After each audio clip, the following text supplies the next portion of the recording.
So we will be joined shortly, I hope, by other co-hosts Greg and Kevin. But if not, nice. We certainly have the ability to talk about the things we need to talk about. So Ben, Greg and I talked about the call-ups. Twitter has been. Are you going to yell at me if I say a Twitter? No. A Twitter with takes and thoughts on who got called up and who didn't, and the Euro snob and conspiracy theories have come fast and come hard. But what are your initial thoughts, sort of globally?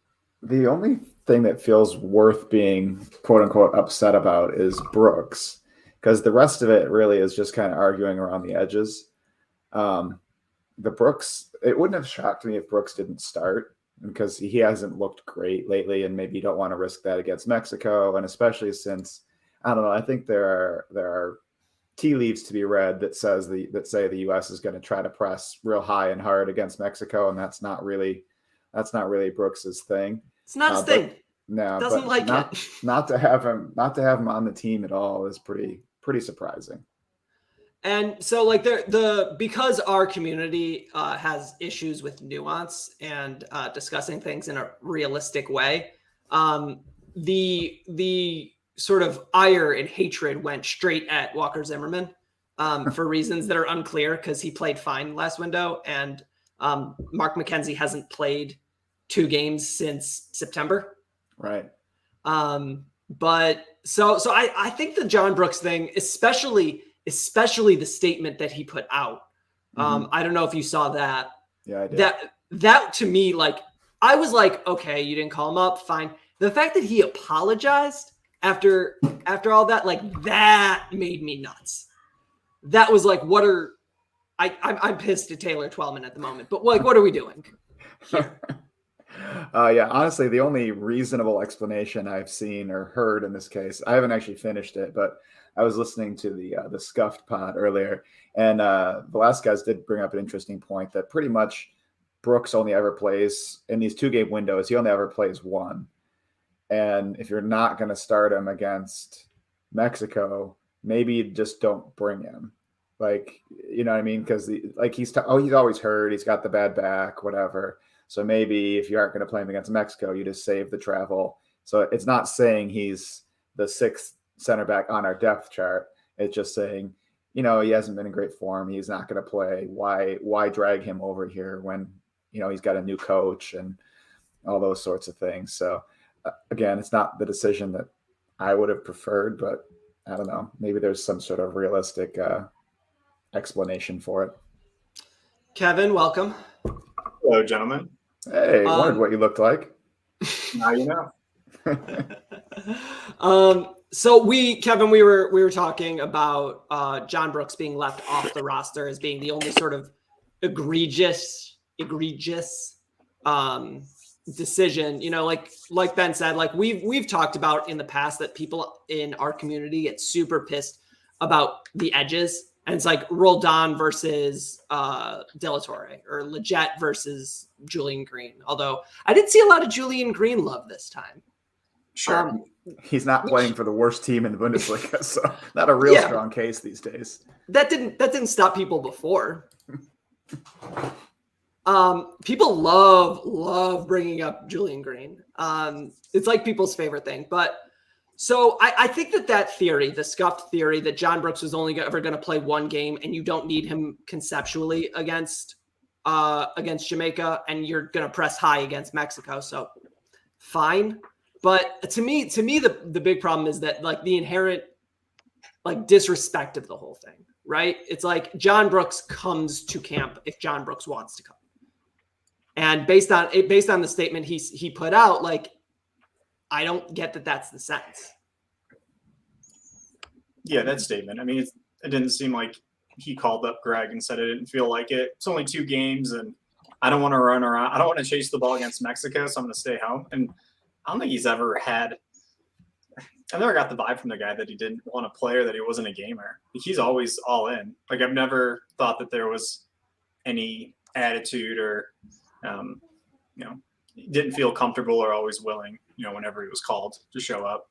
Right. He does tend to just play the important stuff, though. I actually was just looking at his yearly his performances so far this year for the U.S. and he's only played 6 games and 5 of them were competitive. So he only played 1 friendly this year. So, I mean, you would expect him to be there for these if he could be. How many friendlies have we played total? Like 3? Like 20, 19, something like that. This year? I think I'd have to look to be sure, but it's been a bit.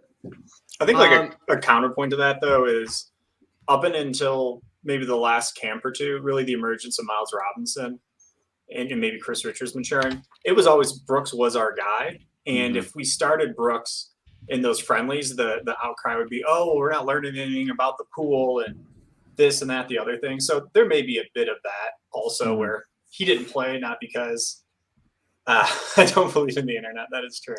It's not that he didn't play because he wasn't willing, but maybe we were just going to try some other folks out.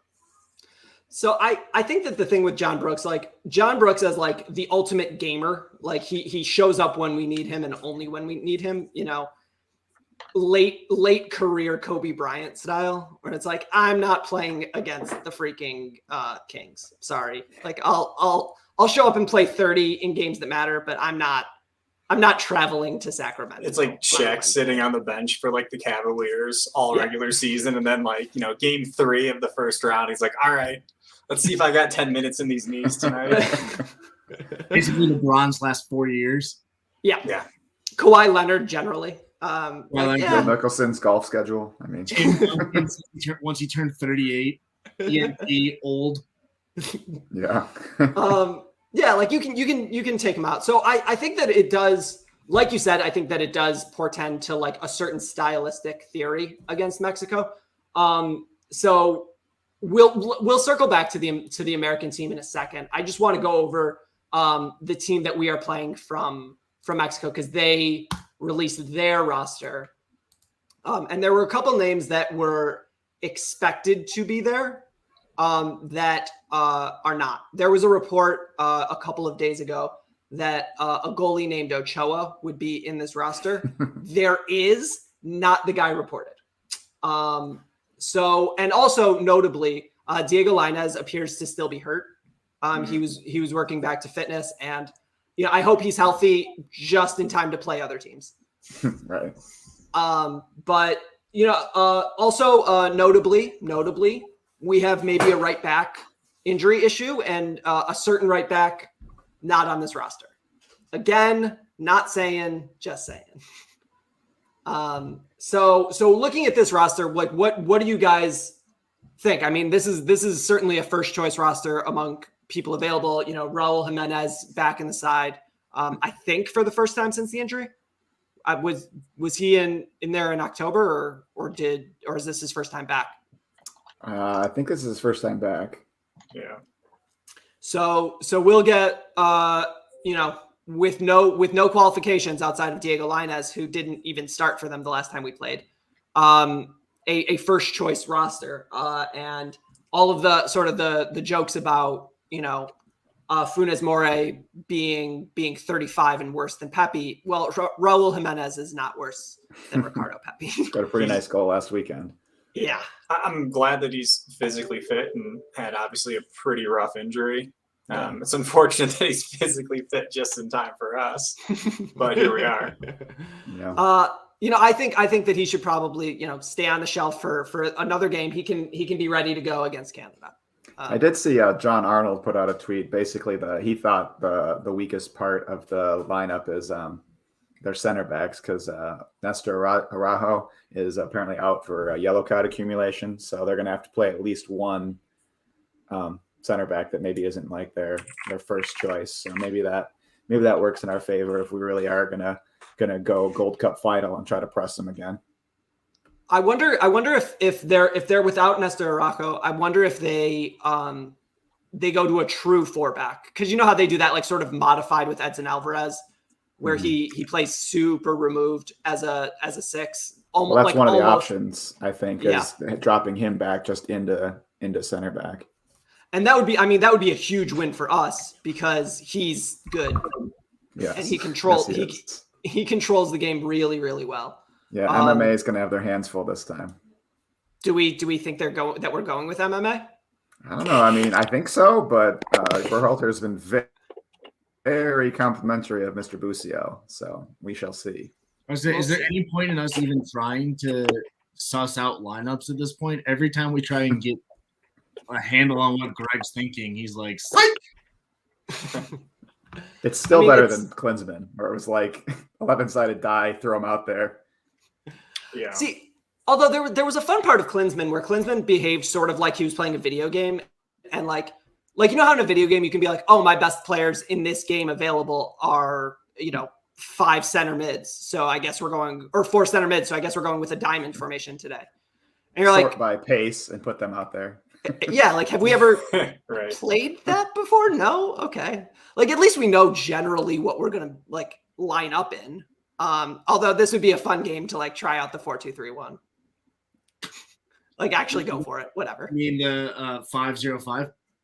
I mean, I want the 5-0-5. I think the 5-0-5 is the best thing we can do, but it is what it is. Men's league soccer, 5 guys cherry picking, 5 guys hanging back. That's right. No, because no one can run more than 30 meters. Eddie lights and cars that drive 83 miles an hour in order to go around for the entire roster at that point. So that's the Mexico roster. I don't think that there's anything that surprising. I mean, I think that we know that they're gonna show up with a front 3 of Jimenez, Corona, and Lozano. Not having Lainez to come on at the 70th minute to run at tired legs is nice, but I think that we're looking at the same more or less lineup that we saw for the Nations League final, just plus Jimenez. You know what just occurred to me? There's no Tim Ream on this lineup. There's no Tim Ream on this There's roster. no Tim Ream. Yeah, that's a we're pressing signal right there. Yeah. Oh, and it's super interesting to me. I mean, just going back to that concept that there is no Tim Ream. For so long, it was Ream and Brooks. And then like out of nowhere, it's nope, neither. We're rolling with, I assume we're going to go Robinson, Zimmerman. I think it's going to be Robinson Richards. You think so? That's my guess, but I wouldn't be shocked if you were right, but I think we're going Yedlin, Zimmerman, Robinson here. Yeah, that could be. But Reggie Cannon back in the fold. There was a report from nobody, but it was going around Twitter that Scally was actually not set to be picked up until Dest got hurt. So I don't think that we would see much of him, but well, it's going to be tough to like, hey kid, go play against Mexico. Like, it would have been really nice to have him just practicing last time, Yeah, I mean that might have been like a good idea in October. Developing a pool. The injuries happen. Also, notably to me is dropping Shaq Moore and bringing up Reggie Cannon, because I don't know that anything's changed in Cannon's club situation, and certainly nothing has with Shaq Moore. Neither of them are playing, so I think like that to me feels like well, this dude didn't do so well, so what about that dude? It's like, well, that's a good theory. How funny is it that the all right back everything has turned into, oh crap, we have to play our 4th right back. This isn't good. I mean, why you have all right backs everything. So when you just play a right back, you just pull one out of a hat. It just occurred to me that we're not starting Yedlin at right back. We're starting Tyler Adams at right back. I don't think so, man. Who are you going to play at 6 if you do that? There's nobody. 3-4-3. Sebastian Fit. Well, he Jesus does like Ferreira? pass sideways. Sure, why not? So we also have so obviously the headline here is the game in Cincinnati against rival numero uno, but the second game is as far as I'm concerned equally as concerning because it's a road game against a very good team, a bad defense but a very good team. So I'm going to share real quickly here the Jamaica lineup that has already been posted to Wikipedia. So whoever did that, thank you. But the notable names here. So the thing I find funny about Jamaica's lineup and Jamaica's call-ups always is that you have people like, I feel like the American pool, like it makes sense. Like, okay, you have your top level and then you slowly progress down, but you don't have like huge jumps, right? Like our best player plays at Chelsea. Our worst player plays at, I don't know, LA Galaxy, let's say, or whoever you think is our worst, like is still sort of in a top 10-ish league, depending on how you feel about MLS. Bonafide, paid as a true professional, and plays in a professional training and game environment. Right. Rides an airplane probably to road games, things like that. It's Sean Johnson. Right. I'm just gonna highlight something for you. That is not the team you think it is. I'm gonna need a Humble Lions T-shirt, by the way. Hold on. There's a lot of funny theories with Humble Lions and our collective NFL fandom. It's like, why would you be arrogant, Lions? You've never won anything. It's sad because it's true. Yeah. I'll say this, Kevin. I thought that you were wearing a Lions hat for a second, given the Hawaii blue, and then I was going to be like, wow, you wear that in public. Good for you. This is way off topic, but did you see Dan Campbell's interview today where they literally buried the game tape from last game? Oh, they took people out back with shovels and actually buried the game. Love empty gestures. Yeah. Wasn't that a joke in like Major League that they like ritualistically burned a game or something? No. The Raiders did this a decade ago. Did the exact same thing. They buried a game ball. How'd that work out for them? They're still the Raiders. Well, let's not discuss the Raiders this Sorry, week. this is my fault. Actually, later in the pod, we actually should preview Thursday Night Football, because now that we're on like a live format, we can actually do things that are actual previews. But so the concerning thing with the Jamaica lineup is this guy and this guy, in that they are better attackers than anybody on our squad not named Christian.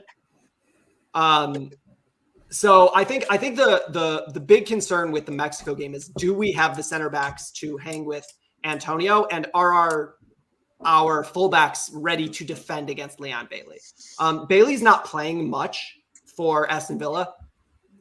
Is the L's pronounced in Aston Villa? Yes. Yeah, I think it's England. It's English. Yeah, it's not like it can be like Villa or something like that. It's in England. It's not in Spain. Aston Villa. All right. Yeah. That was an Italian English accent, and that's still not correctly pronounced. So Leon Bailey hasn't played much for Aston Villa. But just keep going with it. Yeah, it's fine. But he is as dangerous a winger as there is in CONCACAF. Antonio is probably the most informed striker in CONCACAF, and to be honest, he's more informed than I think anybody who is available in the England pool, because Harry Kane is trash. But the salty defense, Tottenham fans. Hey, won today 3-2. That game was drunk as hell. I don't know if anybody watched that game today, but there were 3 red cards. The goalie punched a ball like 45 yards outside of his box. He didn't need to be there.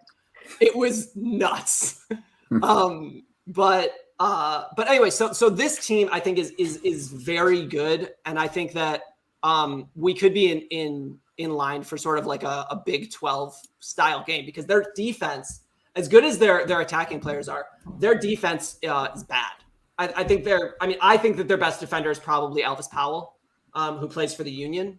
But it's like championship, Galaxy. I know nothing about the Egyptian top league. I don't know if anybody has any theories about that. But Andre Blake will be asked to do a lot, I think, and we just need to bury our chances, which we've struggled with, Ricardo Pepi aside. But so I forgot to do it. We'll do it with Mexico in a second. But so what are you guys expecting out of the Jamaica game? Are you going into that expecting 3-1 or a struggle? Are you taking a selfie, Stumpy? No, I'm Facing it this way. Yeah. That's one of those where no result would actually surprise me very much. Like I could see I mean, I know this is not probably like great hot take type stuff, but yeah, they could win, lose, or draw, and none of it would surprise me. Is Craig like killing a cat? What's going on? No, that's my children in the background. Okay, so the combination of him grabbing an animal and the screaming is like, is he killing an animal? What's going on? We are not sacrificing. I just showed them. No, apparently, broadcasting live to YouTube zaps all of your battery in about 15 minutes. So I had to go find a plug-in. I'm with Ben. I don't think any result in Jamaica is outside of the realm of possibility. And I think at this point, trying to pinpoint what it's going to be is kind of pointless, at least until we see what happens on Friday, a week from tomorrow. Yeah. So, that game is on a Friday night. Cool. It is. Cool for me. I'll watch it Saturday night. Cool for me. Okay. So, Kevin, go ahead. I was going to say, I think it's going to turn into a must-win, even though I know with the win at home, draw on the road, Mexico is a toss-up. There's all the math that people do to justify your point totals. It's going to feel very panicked if we don't get a good result against Mexico. Like the idea of getting 0 or 1 points from any window is not an encouraging thought. Right. Even though it's Panama picks up 4, and all of a sudden, well, exactly. Yeah. That Panama road game sucked just because it was a 6-point swing. It was a 6-point game. We'd be so far clear of 4th right now if it wasn't, add 3 to our total, take 3 off of them, and we're cruising just from a math standpoint. Anyways, we would add 2 to our total. They would lose 1 from their total. Wait, no, we lost that game. Yeah. Wow. Yeah. Good for me. I blacked it out. Would have been nice. Yeah, Stumpy can tell you a funny story about one time we went and saw a Tigers Red Sox game. That weekend, I got a speeding ticket, and it was like a really bad speeding ticket. I really was not happy with the whole situation thing. Also and years later, then we were going to watch a Red Sox Tigers game in Boston. That cut out, but as he's admitting to crimes on the internet, his mic isn't. No, he pled guilty. So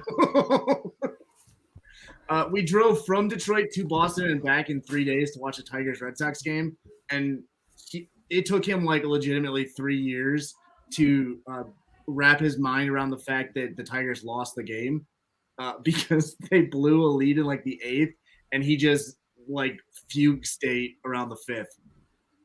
Just could not accept it. But so anyway, so I think out of this window, I think we obviously are do we need 4? I feel like we need 4 out of this window. Because like Kevin said, I think look, if 3 out of this window doesn't kill us, 4 is really what I need to feel good about things. And whether that's a draw, because I think the thing is with any Mexico game, I don't know if it was Scuffed or another podcast, but they said according to ELO ratings, basically a home game against Mexico is 33% loss, 33% draw, 33% win. So the expected outcome is just sort of meaningless. But a loss against Mexico and a win against Jamaica, I feel like we would be not happy going into a long break before the end of January. Right. And we're not really competing against Mexico for a spot.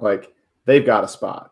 We're competing against Panama and Jamaica and Canada for 2nd and 3rd. And then you don't want to be 4th out of those teams. So Jamaica arguably is more important because you want to deny them points as much as you would love to win the Mexico game just because you want to beat your rival. Just from a straight point value thing, probably Jamaica is more important. Yeah. And I would say even, not as important, but similarly important is that Mexico plays Canada in their return game, and Canada played them tough. Yeah, they drew them, right? Yep. And so Mexico taking 3 off of Canada would also be fairly helpful should that happen. So I think going back to our roster, we talked about Brooksy. On the fringes, not bringing Luca de la Torre and bringing Leggett, not bringing Conrad de la Fuente, bringing Areola, not bringing whoever and bringing Jesus Ferreira, fine. Greg Berhalter said something interesting today about our backup 9 situation because he included Tim Weah as a backup 9, which makes me very concerned about the starters against Mexico, because I think that he could look at Weah and say, oh, Weah is just my backup attacker and he's going to come in at the 60th regardless. And then you get a question of like, does he trust Areola or Aronson on the right? And I think we all know the answer to that, for better or worse. Paul. It's Paul. Yeah. Yeah. That's so that's the right. I'm not somehow going to end up arguing for Areola this time. It's not happening. We did it last time. It was fun. I know. I don't want to be on that side. Somebody else want to take that side this time? I mean, the argument for Paul Areola is that he makes defenders have to go places, I guess. Like he's really good at cardio. How about that? He's so fit. I don't want to be He's so fit. Exercising.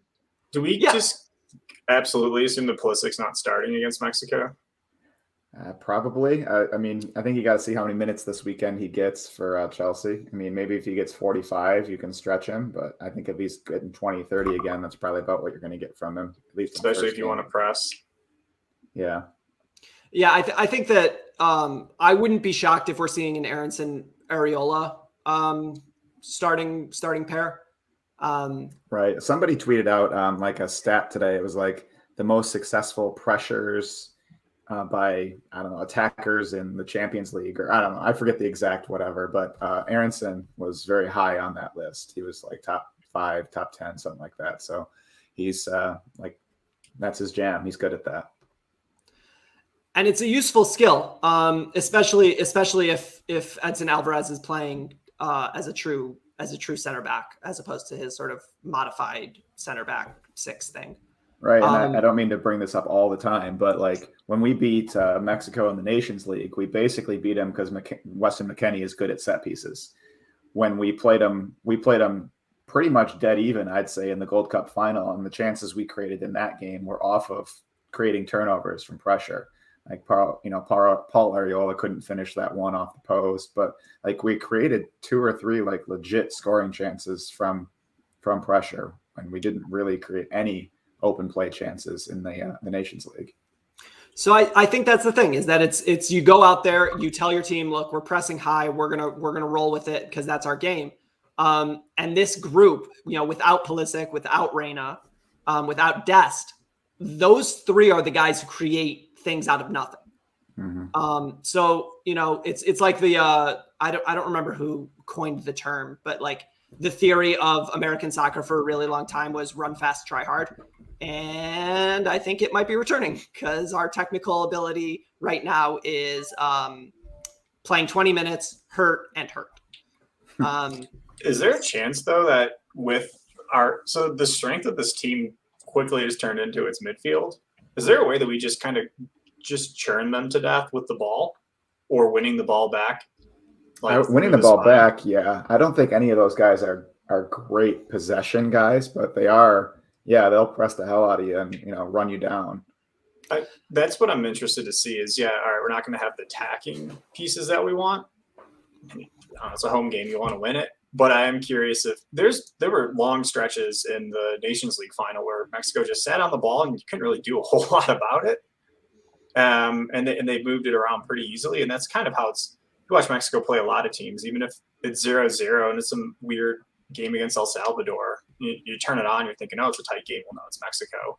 Just, it's missed chances or whatever. Yeah. I wonder if we could negate that somehow. And this would be one of the first teams, I think, that really through the middle has like the positional sense and like the defensive bite to do such a thing. I agree. And I think the fact that this is a 2-game window helps us because you can just burn those guys out and say, go. You know what I mean? You don't have to worry about that third game of dead legs and all that. Yeah. I will field the calls from Tuchel. Christian, you just go run, buddy. Go do your best. Exactly. And I think like if you go with the MMA midfield and you say like, look, like you guys have got 75 minutes to keep this a game. Go as hard as you can and go, and press high and win the ball back and create some chances out of that. I think that there's something to it. So we'll obviously talk between now and then. We like I said, I've said in every one of these YouTube streams, we will have audio back later this week. We'll have a full, audio podcast thing in the lead up, and then maybe Sunday or Saturday night we'll do a live stream or another podcast talking about the Mexico game. So going into tonight, I'm going to go around the table. What are our predictions for Colts Jets? Greg, what do you got? I have the Jets covering +10.